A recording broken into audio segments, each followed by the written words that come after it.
Hello everybody and welcome to the channel. In today's video we're going to be taking a look at the Transformers Kingdom Deluxe Class Autobot Slammer, one of the final figures to be released for this wave, and to be completely honest with you, it was a character that I actually wouldn't have put here, but to be fair, I actually think this guy hints at something a lot bigger and definitely something incredibly exciting, and it would be that of a Titan class Metroplex, as he really doesn't have a place in the collection as of yet. And for those of you who will recall, the original G1 Metroplex did in fact actually come packaged with a Slammer, so I definitely think this was Hasbro's way of giving us this guy in order to almost tease us as to what the next Titan could potentially be. And I definitely am hoping that Metroplex is on the horizon, as if there is any Titan that is in a dire need of an upgrade, it's definitely that guy, and I think it's about damn time as well. But nevertheless, taking a look here at Slammer, he is in fact a modulator, one of the first modulators to actually be introduced into Kingdom. Personally, I thought we were done with them when Earthrise concluded, but nope, here we have a brand new one, and yes, he's in fact completely brand new. I, like many, was expecting this to perhaps be a Brunt repaint or maybe even a slight retool of Warpath, but nope, they've gone all out and actually given us a complete brand new sculpt, and I'll be honest and say this figure is actually tons of fun.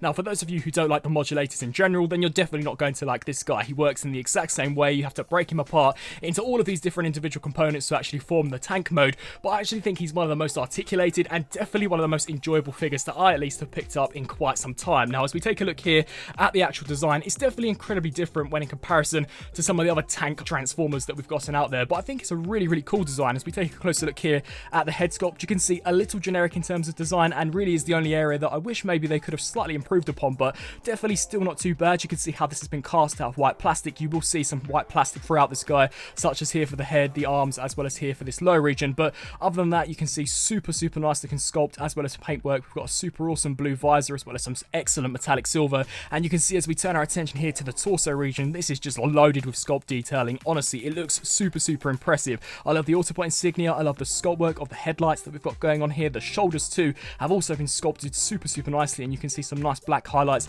just to pick out some of the sharper details of the sculpt. As we spin around here to the back, not that kibbly, of course we do have the tank treads here, but you can in fact actually remove these, seeing as it is a modulator, if you were so inclined to do so. And just to quickly demonstrate that, it is simply just the backpack of this guy, so you could take this off and have this guy here on his own, but personally I do like to just keep it on there. It makes him feel a little more substantial. As we take a look here towards the shoulders, sadly the actual fists are molded into the forearm, and I absolutely hate that. That is one area which I really wish they could have improved upon, as it does look incredibly lazy and actually quite cheap looking, but you can see some decent looking sculpt work going on here for the forearms. This particular arm does possess this massive cannon which has been sculpted as well as painted pretty nicely as well. You can see some excellent looking sculpt work going on here towards the base of the barrel. You can see here we've got this silver section there which has been painted and sculpted super nicely. As we just take a look at this other arm, you can see exactly the same sculpt work as the opposite side, so pretty nice attention to detail, but once again these fists should have definitely have been separate. As we take a look here towards the torso, you can see how you've got this connector piece which pegs into the lower section, not looking too bad, but when we go over articulation it can cause for some flimsiness. You can see here for the thighs, pretty decent looking sculpt work going on for this, some nice detailing here. As we take a look down to the lower section of the legs, you can see these two have also been sculpted and for the most part actually painted pretty nicely. The foot design is a little clunky, honestly you can't really tell where the foot begins and of course ends, but once we use that ankle rocker pivot, hopefully it will become slightly more evident. And then just flipping here to the back, you can see some hollowness due to the nature of the design. Now, getting down to articulation, Slammer does in fact have a ball joint here at the head which can look left to right as well as up and down slightly, and if you actually utilize the transformation joint, you can arch the head all the way back, which helps for some of those more dynamic poses, which I actually think is awesome. The arms can rotate the full 360. We get a hinge joint here at the shoulder, a full rotation here at the bicep, slightly past 90 here at the elbow. Once again, sadly no wrist rotation. We do in fact get a full waist rotation, and due to the way it actually attaches, you almost do get an ab crunch, but honestly it's super flimsy. I really don't like this design. You can see how the legs do begin to shake, so I do kind of wish this could have locked into place, but once again for posing, that ab crunch definitely does really help. The legs can kick forwards that far, which is excellent. Due to transformation, you get a superb knee joint. That honestly is absolutely fantastic. And then of course we do get a rotation at the thigh, as well as the traditional War for Cybertron ankle rocker pivot, which actually surprisingly works pretty well considering how it is in fact cut. But nope, it actually works pretty nicely. So in regards to robot mode, I actually think the design is pretty interesting. If they could have fixed the fists and maybe given him a slightly more interesting head sculpt, then I wouldn't have had an issue with this at all. And I think in regards to articulation, he's definitely one of the most posable deluxe figures that we've gotten released so far. So without further ado, let's bring out some size comparisons and then we'll get him broken apart and transform him into the tank. So first up, here we've got Slammer compared next to Brunt, and actually looking at both of these, to be fair, Hasbro simply could have just reissued Brunt if they were really being lazy, as the design is pretty similar, especially when we get them transformed into tank mode. But it is great to see that they decided to go with a complete unique mold and as mentioned beforehand, I think this guy looks all the better for it. But you can see in regards to scale, they are exactly the same height, but a comparison between these modulators wouldn't be complete without, of course, comparing him next to Metroplex's other companion, that being the Siege 6 gun. And you can see that, in my opinion, these figures look absolutely great alongside another.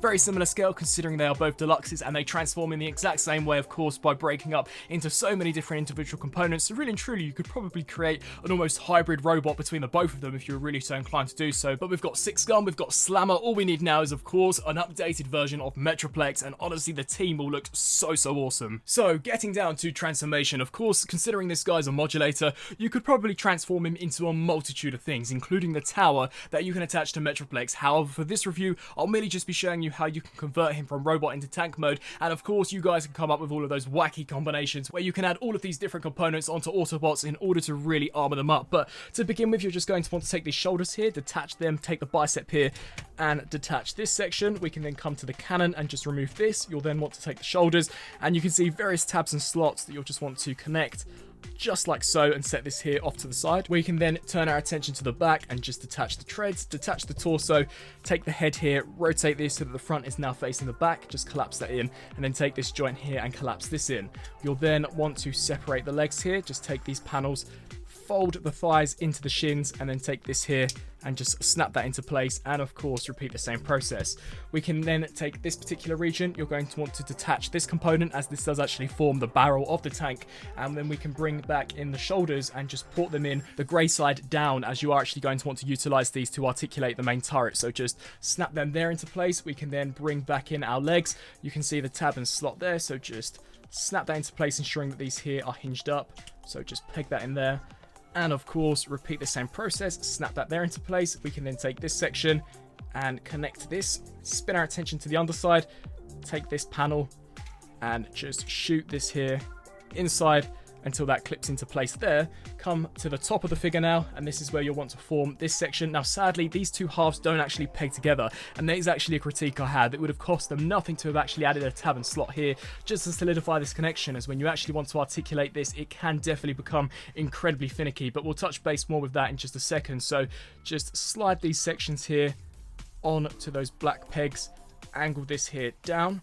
We can then take this section, snap that there over the top, and then finally just take the turret, and there you've got Transformers Kingdom Autobot Slammer fully transformed up into a really awesome tank mode. Honestly, incredibly authentic to what we saw from the original G1 series, as well as that original Slammer toy. I think Hasbro did a very good job on this. You can see in regards to detail, the treads just look so awesome. The sculpt work is fantastic, as well as the paint work. Honestly, the silver here looks so impressive. You can see there really nice attention to detail. As we turn our attention to the side of the figure, once again, you've got that darker grey plastic, but it's been complemented very nicely by either the gunmetal or the black paint, so that looks really cool. As we turn our attention here to the back, you can see some very nice looking sculpt work. Surprisingly, this does actually form a very compact and, for the most part, pretty solid tank mode. There are no real hollow gaps on this guy at all, besides if you were to count this section. He comes together really nicely for one of these modulators. You can see here at the top, as per tradition with the design, we of course have got the white turret here. Sadly, you can't actually rotate this, but nevertheless, you can see some very nice looking sculpt work, as well as some silver highlights, and you have got the main cannon itself too, which we saw in bot mode, which has been sculpted and painted really nicely. And just to take a look here from a bird's eye perspective, so you guys can see how that looks.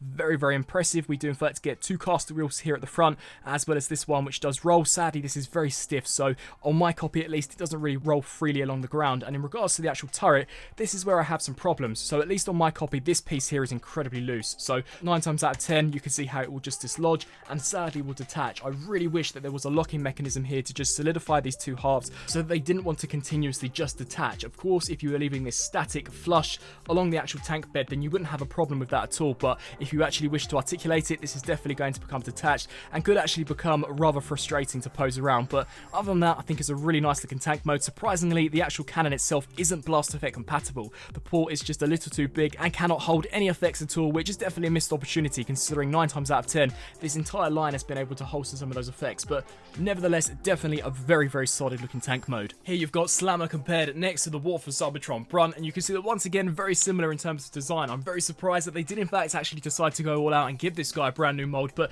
nevertheless, you can see as we just take a look here from a side perspective, very similar in terms of scale, but if I have to be honest, I think Slammer absolutely obliterates Brunt when it comes to tank mode. It looks super impressive. It is just a shame that sadly he lacks the range of motion that we've got going on here with Brunt with this articulated turret, but nevertheless, once again, a very nice comparison. And then if we just compare him next to another Kingdom tank, here we've got him alongside Warpath, and you can see here, very nicely done. I think the sculpt as well as the scale on both of these has turned out really nicely. Very impressive looking figures here, at least in tank mode. I think for a modulator, this is definitely one of the best alternate modes that we've also seen so far, so definitely well done to Hasbro and Takara. They've knocked it out of the park where it comes to vehicle mode. I think this here looks absolutely fantastic. So some final thoughts for the Transformers Kingdom Deluxe class Slammer. Overall, I actually really like the way this guy's turned out. He's definitely a lot better than I was expecting, and it's all mainly down to the simple fact that he is a brand new sculpt. I definitely think that makes all the difference, as I, like many, was expecting just a simple repaint of either Warpath or Brunt, but nope, they've gone all out, and that definitely does give me a major indication that they've done this because he is in fact going to be compatible with a future Titan class Metroplex, and that makes me super excited. Of course, I could be just completely mistaken, but I really have no idea as to why Hasbro would produce a new Slammer if they didn't have any intention of it actually going alongside a Metroplex. I think this is a great companion piece, not only with a potential Metroplex, but also of course with Six Gun, as both of these characters are of course companion pieces to Metroplex, so that is super exciting. For those of you who are not a fan of modulators, then you're definitely not going to like this guy. He transforms, breaks apart in the exact same way, but to me at least, that actually makes this figure all the more enjoyable. You can attach him to some of your other Transformers characters, you can really come up with some of your own configurations, such as of course a tower or base mode, and you do in fact of course get the tank mode, which I actually think has turned out super nicely for a modulator. But I do think that out of the entire wave, him and Shadow Panther will more than likely be the shelf warmers, which is a slight shame considering that in wave 4, him, Tigertron and Waspinator are really the only 100% brand new sculpts. So I definitely do think that this guy is worth looking into, especially if you are a fan of the original toy as well as the look of the tank mode as it appeared on the show. I would love to know down in the comment section below on what you guys think of this particular figure. Will you be adding it to your collection? And as always, please feel free to let me know on what you thought of the review itself. I thank you all for watching, and until my next review, I'll see you then. Thanks for watching.